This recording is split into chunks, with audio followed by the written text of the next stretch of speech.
Brr, is it just me, or are we seemingly trapped by a wall of ice with no other option to go down because that's where the next level is? That sure would be an apt description for exactly what's going on right now. Hello and welcome to the Ice Palace. Don't come here if you don't have the fire rod, because I'm not sure if you can kill that ice golem type enemy with your lamp. Just a suggestion. I've never bothered to try. So with the Tower of Hera, I was all whiny and cranky. I'd yet to have my snack. It was terrible. I was all like, boo-hoo, you can only go up, it's so linear, it makes me sad.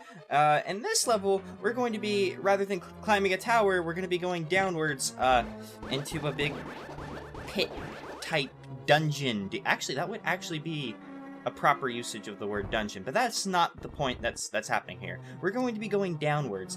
This level isn't so much linear as it is, filled with not so much dead ends, but it loop around traps, where it'll be like, hey, you have 3 options of which way to go. One's the right one will loop you back here, and then the other one is the way to get back here from over yonder bad direction.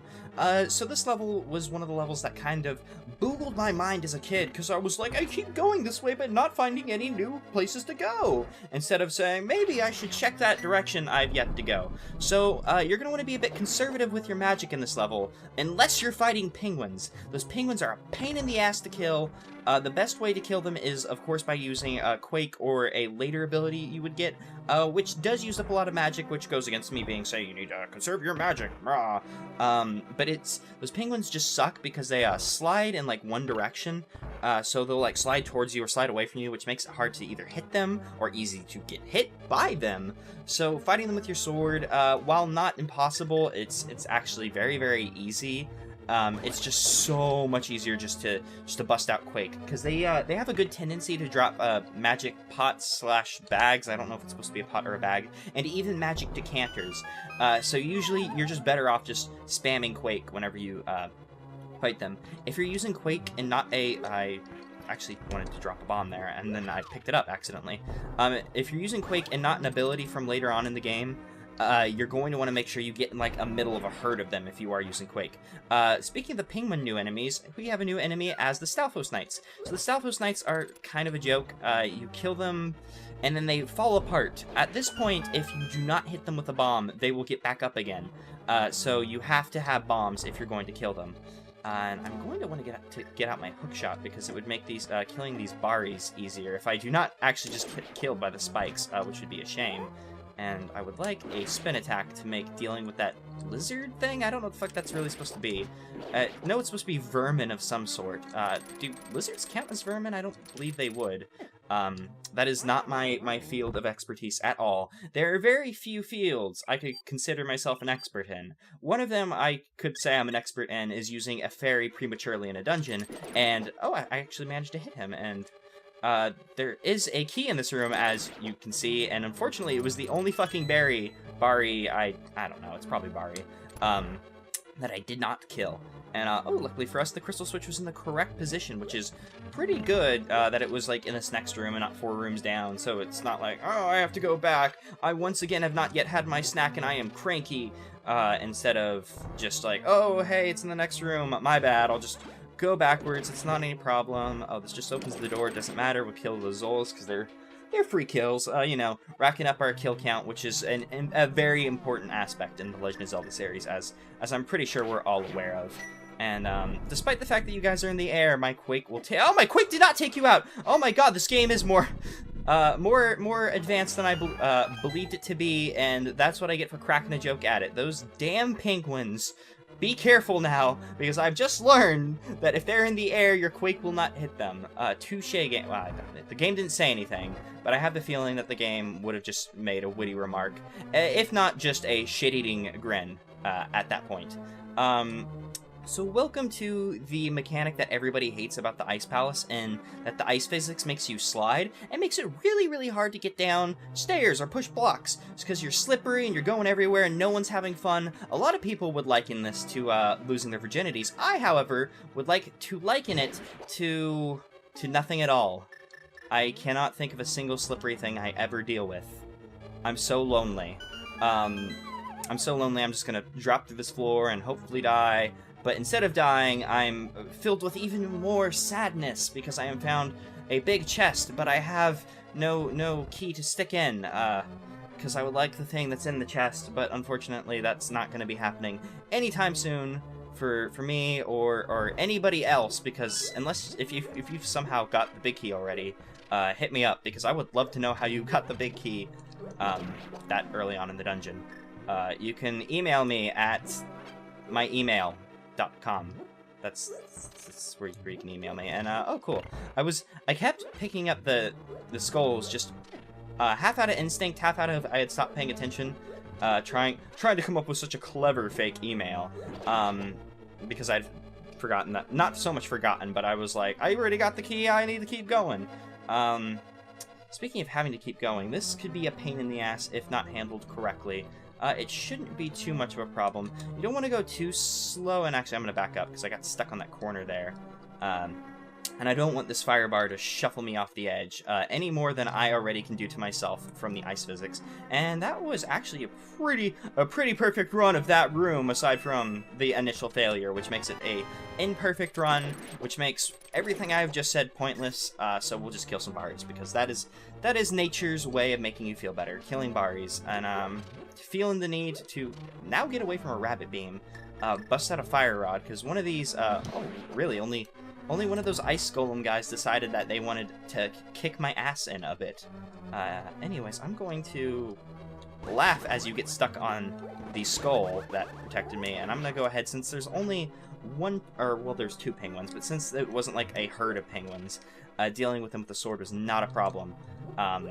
So I'm not just saying, like, you see a penguin, you use Quake. I'm mostly saying you see 5 penguins jumping at, and we don't want to be over here. You see 5 penguins jump at you, you use Quake, because I don't know about you, but these penguins aren't like the kind of like cute kind that's like, oh man, if 5 penguins jumped at me, I would think it was so cute and I would love it and it would be like the best day ever. It's more of like, these 5 fucking penguins just jumped me and it was horrifying, which will make a good story for your children, which you might want to like 89, 86, I don't know, the whole, like, saying fuck part. Unless you are teaching your children words not to say. Because early on, you probably don't want kids saying fuck. Which is coming from me, parenting expert. I don't know what children are. Cardboard lawyer, that is in fact my middle name. Oh, it was a good thing we came over here, because we got another key, so we can keep up our whole, like, having a free key after going through a door. It makes me feel, and we didn't need to fucking come back here, as far as I know, and I didn't even notice that door was locked. Actually, I do want to check what's going on over here, because we didn't go in the upwards direction, so we might as well check what's going on over here. So I guess it's nice to open that door, because now we have a little shortcut to get back here, and this is just a nice little refill room, so I guess we'll see where it drops us off. Oh, it just drops us off back here. That's not very far at all. I'll see you at near that intersection room that we just came out of. Boy, I actually forgot how short of a walk that was. That was kind of a dumb cut. I apologize. Oh yeah, so that's a nice little shortcut to open up for yourself. If you wanted to hold on to your key, just because then you could be like, hey, I have a key, and then later on, if you needed another key, you would just be like, still have that key from that, because I didn't use it because I wasn't a fool who went for the shortcut, or the fool who'd forgotten that it was just a shortcut. And is anything going to drop down? Okay. Kind of want to be careful in this dungeon, because there's rabbit beams under big blocks. Pay attention to big blocks, they can be scary, and sometimes those guys drop down, and I would like to kill you with my hammer since I currently have it equipped. Yeah. I always like fighting with the hammer, even though it's just not practical to fight with the hammer. It just makes me feel cool to do, because hammers are such cool weapons, and my opinion. And does pulling your tongue do anything? Hooray! We finally found the statue that you pull the tongue and something good happens. Think we can make it to that? No, we cannot make it to the bomb in time, which is a shame. I'm going to have to look up at my HUD and be like, oh no, 49 bombs! I am upset, distraught. The point of living has been lost because of that. Oh no, look, we finally looped around back to the room where we fought our second herd of penguins, because we were unable to make it past here because you can't push those blocks because the skull's in the way. There might be some super pro way to, like, break those skulls and then push those blocks, but there probably isn't, so it didn't take us that long to get around. And now that we have a nice, sizable penguin amount around us, we were able to get rid of them, stock up on our magic, and now that have we lost 2 fairies or just 1? Just 1? Oh, it is time for me to consume you, Mr. Antifairy. I would like to consume you and keep this magic pot, yeah, if at all possible, because now I can pick up the magic pot and regain the magic I lost from using the magic powder. So everything feels better, stars are aligned, universe is feeling good. Trying to remember what we can do with our big key. Oh, I know what we can do with our big key. We've seen the big door, and both the big door and the big chest. So I'll meet you guys down at the intersection room, because I'm not really sure how far it is away this time. So I managed to foolishly waste well, not the anti-fairy, but the anti-fairy I turned into a fairy, and those penguins in the other room, because I saw the penguins, and I was like, yeah, I'm gonna get them, so I equipped my item, ran at them, and it turned out the item I had equipped was my magic powder, so I had just thrown magic powder in their face, and they just, like, fucking murdered me. So once again, we are going to try and get down this staircase. Unfortunately, we were unable to do it before the fire bar managed to hit us. I'm guessing that might be a puzzle of some sort. Not that it's like an actual puzzle, more of like it's a tee-hee-hee, look how big of assholes we can be sometimes, even though we're friendly Nintendo who makes you feel safe and forget all the bad things in the world. Not important because we now have a big key to put in this chest, which gives us new duds. So now we have Blue Mail and Lonk's sprite becomes even weirder. I actually am a fan of the blue tunic. It doesn't look that bad. But I will be getting into the sprite for Link in this game a bit later because it'll become a bit more relevant as time progresses. So this dungeon hasn't taken nearly as long as I thought it would. Not because I remember this dungeon being terribly hard, but my first experience with this dungeon was just, I remember being stuck in it for so long just because this is kind of a hard dungeon for your going through your first time because it was really confusing as a kid.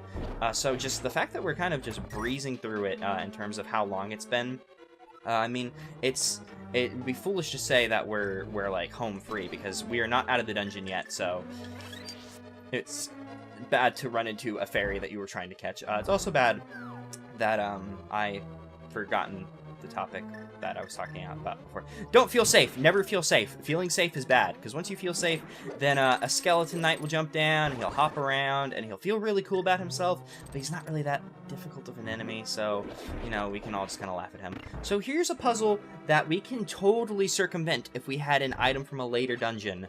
But for now, we're going to have to dance the dance that the dungeon wants us to dance, because unfortunately, we're unable to dance our own dance because we don't know how to dance the dance that would properly fulfill the needs of this dungeon in such a way that would allow us to go further. But if we had a dance from another dungeon, perhaps, you know, maybe the next one, or the next dungeon that we're going to do immediately after this, if you had that dance, you would be able to continue onwards without worrying about this puzzle we're about to do. And I really hope that made sense, because I totally lost what I was trying to say. I mean, I remember what I was saying. I can physically remember that. I'm not that dumb. As much as I would like you to believe that I am in fact that dumb, I'm not that dumb that I have forgotten what I was talking about. But I just wonder if the meaning was lost, because I'm pretty sure the meaning was lost, and then talking about the meaning is this long has made the meaning even further lost. Doesn't matter, got a fairy, I'm happy. So this is a nice place to stock up on fairies, especially with the anti-fairy here. The anti-fairy one is more of like a... He's like the lost sister, because she's an anti-fairy and the rest are fairies. Because it's like, oh man, there's 3 fairies down here, but if you spend a little bit of magic, you can get another fairy. So the puzzle I had mentioned, we want to push blocks down there, but I would like to push the blocks on the other side. Unfortunately, we can't get over there easily because of the, those red blocks in our way, and double, unfortunately, and, oh man, I kind of wish I would have just hit with a little bit of magic, but I want to hold on to my magic, because I don't know how many more magic recovery items we're going to find in the near future. So I would rather avoid using my magic. But like I was saying about the blocks, we can't get past to push the other blocks because we need the red ones down to get over there very easily, but if the blue ones are up, we won't be able to push the blocks, so you kind of have to just make your way around again. So I'll see you guys when I get back there. This dungeon's big thing is backtracking, so I apologize. Once again, totally forgetting how this dungeon is shaped and how things go and how things work. If you remember this room where we fought the 2 penguins, there was the... Going to the left would take us back to the room that drops you down to the big chest. But you walk in there and there's like a hole in the way and you're like, darn, I can't get to the big chest. Well, it doesn't matter because we've gotten the big chest. So now it's just a nice little shortcut getting back to the the place that we actually want to go. So like I said, the big thing with this dungeon is kind of leading you around in circles, which is really confusing for kid me. And can also, they have like if you go certain ways, like it will drop you into a place you shouldn't be just yet. So it can just be very confusing to navigate your first few times if you don't have a clear idea of what you should actually be doing. See, like, now that I was like, oh yeah, we dropped the blocks down there, we continue onwards, and now we have a nice little restock room before the boss. And you're like, what, before the boss? Because if you look at the map, we've gone everywhere except for floor 7, which is home to just the boss. He's gotten his own floor, and he feels very special about himself, and that was a dirty trick game. I had no way of protecting myself from that. Although I guess by now I should have learned that the Baris and Beeries are gonna fuck us up. And I'm so weirded out the fact that I am remembering their names, because I had a feeling that whenever I learned their names, I was like, yeah, I'm gonna forget what they're called immediately. But now I remember their names forever, because that's the kind of thing I remember forever. Wasted brain space, it is, maybe.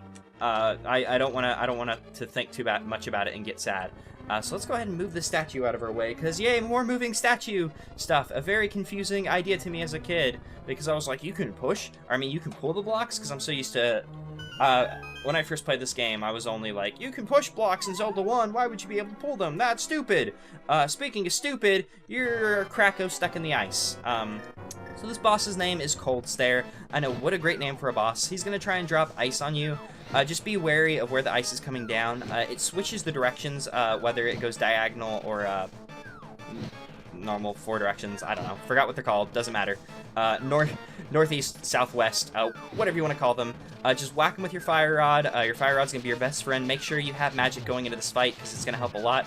You don't need to use your fire rod whenever he splits into 3 like this, but I like to use my fire rod till I run out of magic, just because it makes me feel good using fire on a possibly ice type enemy. And oh darn, he managed to kill us. Unfortunately for him, we have 4 fairies, and he's kind of a really easy boss. And I don't know why at some point in that sentence I got confused.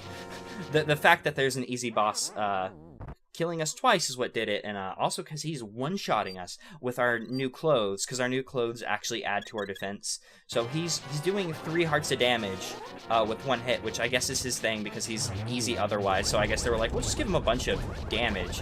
And I love the way that the game like slows down whenever it starts overlaying too many things. And wow, he is really kicking our ass. Well, my ass, I shouldn't say our ass. He's kicking Lonk's ass, but it's my fault that Lonk's ass is getting kicked, is the exact wording of what I should be saying. And I would not like you to hit me, and I would not like ice to fall on me, because I would like to win this battle, and we have won, as long as ice does not continue to rain down. So give me that heart piece, not that it's gonna do anything, and give me a lady stuck in a crystal. And an appropriate theme for the ice level. So yeah, this was the level that just bothered me so much as a kid. I was stuck here forever, and we just kind of waxed its ass until we got to the end, and Cold Stare beat us up pretty hard. I don't think I've ever had that much trouble with Cold Stare. I mean, even though it wasn't that bad in comparison to Blind or Mothula, but still. Yeah, you were able to escape the clutches of evil monsters. I know. Hylia people control mysterious powers. Blood of the Hylia. So this Link to the Past was originally supposed to be a prequel to the Zelda games, but it's always weird because Link to the Past feels more like a, or at least to me, it feels more of like a distant future type Zelda game. Like, oh, powers started to wear thin, the knight's bloods thinned, all that kind of junk. Which I guess kind of fits with how it is in the actual, like, official Nintendo Zelda timeline now. But I don't know. That kind of stuff's confusing to me. I just always thought this was kind of a neat game, because it's like, hey, this is the prequel to Zelda, but I guess Zelda's constantly making prequels. That's the way they do. Not that it matters, because we're done for this episode. Because I am really, really warm in my apartment, despite the fact that we just went through the ice dungeon. So I'll see you guys next time when we take on the next level. I guess.